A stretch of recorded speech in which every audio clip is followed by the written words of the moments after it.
Since launching my YouTube channel in early 2022 and ultimately starting my program in September of 2022, I've been able to generate over $124,000 in revenue. Now, I do preface this by saying that this was no easy feat, but ultimately, I want to share with you how a small investment, very similar to my own, which was $500, can yield you this amount of revenue within a year's time frame.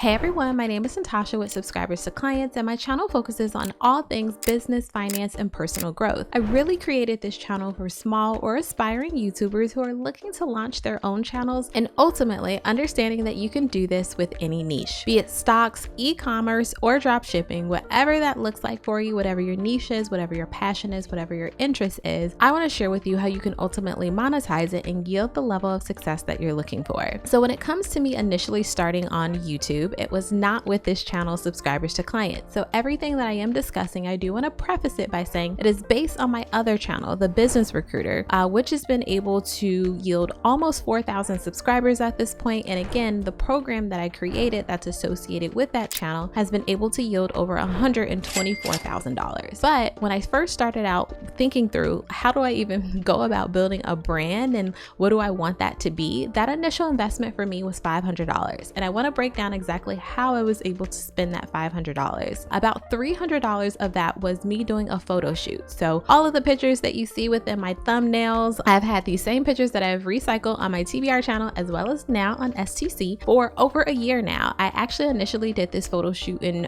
late 2021. It was actually around this time frame. I remember it because it was Thanksgiving weekend in regards to me actually going through and doing the photo shoot. We had Thanksgiving and then the very next day, which technically I guess most people consider it to be Black Friday, I did my photo shoot. And those pictures that I took in 2021 have been the same pictures that I have been leveraging for all of my thumbnails on YouTube for both of my channels. But going back to my TBR channel, again, that photo shoot was around $300 and I was able to get a ton of pictures that ultimately I've been able to leverage in a multitude of ways, not just for my YouTube thumbnails, but also for branding in terms of my website. It's important that you really find the opportunity to think through how you can do it in the most advantageous way. And for me, being able to do it from a cost-effective standpoint, I actually leverage Thumbtack. So I leverage Thumbtack for pretty much everything, from finding the actual photographer that I work with to the makeup artist who did my makeup for that day. All of those individuals were found via Thumbtack. I did end up leveraging Peerspace in regards to renting out the space that I use for that photo shoot. But again, with all of that kind of added up together, it was a little over $300. If you want to learn more about how I was able to go about that process of actually setting up my photo shoot for my business, and again, it being cost effective, then I actually have a video about it that I did make. So I'll go ahead and link that here. That way you have the opportunity to go ahead and take a look at it. Now you're probably wondering, well, what was the other money spent then? Well, I did use some money, probably about $100 or so, in order to do logo development. So I wanted to make sure that I had a logo that felt, really authentic to what it was that I was trying to do in regards to my Business Recruiter or TBR channel. And then the other piece that I had to purchase was an actual ring light. This was for me being able to kick off my YouTube channel. Again, I didn't have any equipment or professional equipment, I would say, in regards to recording videos because it was something that I had never done before. So I did end up purchasing a ring light, which I actually still use to this day. I will say that I've gone through a couple of them because I've broken a couple, but I've still gone back and purchased the same exact ring light over and over again, which is only $20. So if you're interested in what that ring light is, then comment ring light down below and I'm happy to share that with you. But again, all in, I was in for my total investment of about $500. I didn't have to buy a laptop or an iPad or anything of that nature because again, I already had all of those things. I will say that the other piece that fell within that budget was also the software. So I did have to buy software in regards to being able to edit my videos. I paid for that on a monthly basis. So again, it wasn't necessarily factored into all upfront my initial investment. But once I had everything and was set and sort of ready to go, this is where I really took off in terms of actually being consistent regarding creating content. I was very consistent in the beginning regarding doing 3 videos a week. Monday, Wednesday, Friday was my schedule, and that was my schedule, I want to say, for probably the first maybe 5 or 6 months of me actually launching my YouTube channel. I was very disciplined in making sure that I didn't miss any days because, again, I was on a mission in regards to making sure that I was putting out quality content and that I didn't leave my,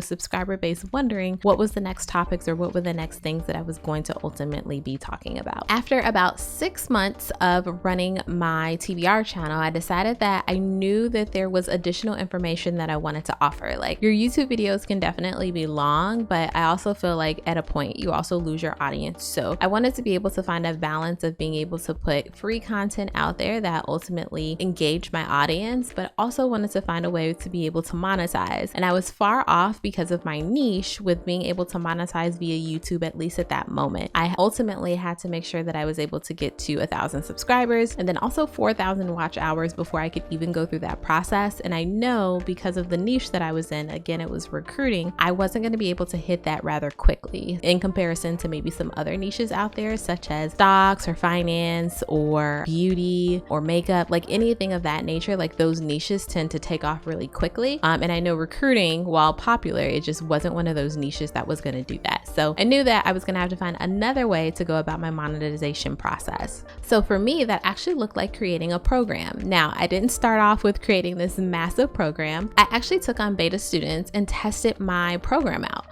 It wasn't fully complete at that moment. It was really just allowing me the opportunity to be able to see, was the content that I was putting together in a paid format actually worth it? I was actually able to find my beta clients through my Facebook group, which I highly recommend. If you're going to do a YouTube of any form, you should also have a community where you're able to also interact with those who want to learn more about the content that you're putting out. And my Facebook group allowed me the opportunity to be able to do that. And ultimately, it also allowed me the opportunity to be able to find my beta clients. So I took on the beta clients. I, reworked my program, reworked the content, and I ultimately created this 8-module course where I had the opportunity to now sell it in a more refined way and also to be able to bring in more income. At the time of launch, which was September of 2022, I actually made $25,000 from that launch. $14,000 were from those students who just paid outright, but then I also had another $11,000 in revenue that came in via the fact that I allowed for there to be installment payment. That was my most successful month that I've had to date in regards to my program, and it was also my very first month. But ultimately, the important lesson there was that it taught me that I was actually going to be able to do this, meaning that it made sense for me to continue to go down the path of creating this paid content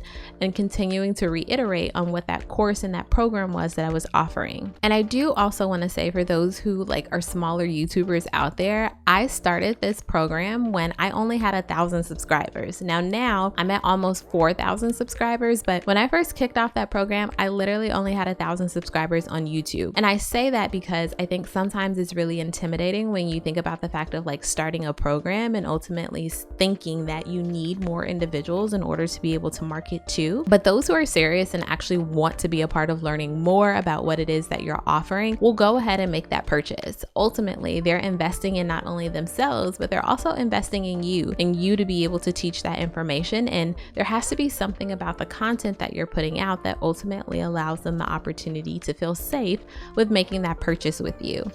So I don't want you to be afraid at all if you think that, wow, my subscriber base is way too low in order to launch your program, because I was at under 1,000 subscribers at the time frame in which I did. And then I think it's important to note that you don't necessarily have to just stick with doing a program. There's always going to be ways that you will be able to reiterate on your business, whether that means you being able to add some consultation calls for a set price per hour, or maybe you're adding some type of workshop that you're doing and you're having people pay for that workshop. Once you start your program, it's only one step or one component of your overall business. And you want to think about that in terms of you actually starting your YouTube channel and your idea of maybe wanting to start your own program. Where do you actually want to take this? What are some of those additional revenue streams streams that you can add on. Your program is one, and it might be like the meat and potatoes maybe of your offering in terms of your business, but there's going to be some other sides there. There's going to be some other things that you're offering that's ultimately bringing in income. And the most important thing that you want to keep in mind is that you want to continue to innovate. There's going to be times where you want to, update your program. You want to reiterate on the information that you're putting out there. And it's going to be extremely important that you do keep your mind sort of open to that opportunity or that possibility that you might have to reinvent some things within your program. And ultimately that's okay. But you want to make sure that from the very beginning, you sort of have that mind frame in mind to, be open to the fact that there are a multitude of ways that you can take your business. And again, I shared this to say that like a $500 investment ultimately allowed me the opportunity to now run a 6-figure business. And while that initially wasn't necessarily my goal, it is one that I am very blessed that I've had the opportunity to be able to achieve. And if you're out there and you're thinking about starting your own YouTube channel, then my question for you is like, why are you waiting? Like, don't let anything hold you back.